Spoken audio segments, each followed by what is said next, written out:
இதுல அந்த ஜனனியும் ஈஸ்வரியும் ரொம்ப ஸ்ட்ராங்கா இருப்பாங்க. ஆனா மத்த 2 பேரும் கொஞ்சம் ரிவர்ஸ் அடிச்சா இந்த கேஸே நமக்கு ஃபேவர் ஆயிடும். முக்கியமான விஷயம் சார், இந்த வாய்தாவுக்கு மட்டும் ரேணுகா மேடத்தையும் நந்தினி மேடத்தையும் வரக்கூடாதுன்னு சொல்லிட்டீங்கன்னா எல்லாமே நமக்கு ஃபேவரா மாறிடும்.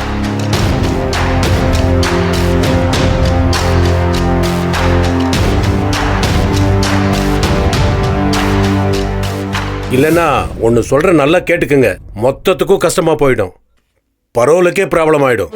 பாத்துக்குங்க. ஏய் கதிரே, ஏய் ஏய் இருப்பா, ஏய் இருடா, ஏய் காணா இருப்பா, ஏய்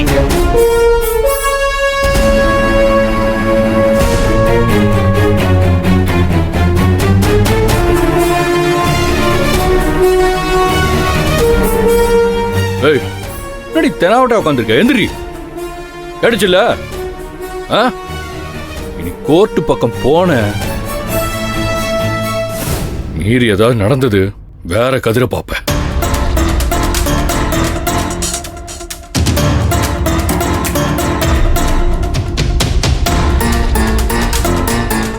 ஏய் உனக்கும் சேர்த்துதான் சொல்றது, நீங்க 2 பேரும் இந்த கேஸ்ல தலையிடக்கூடாது.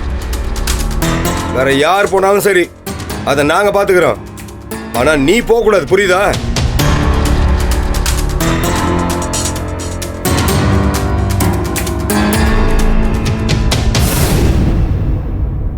தருங்க, இந்த கல்யாணம் கட்டாயம் நடக்கும்.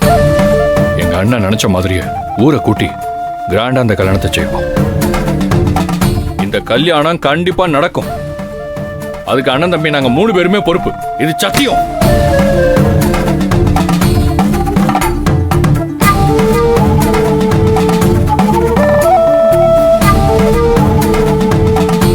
பாரு, நீ எங்களுக்காக செஞ்சதுக்கு எல்லாமே நிச்சயமா உனக்கு நாங்க கைமாறு செய்வோம்.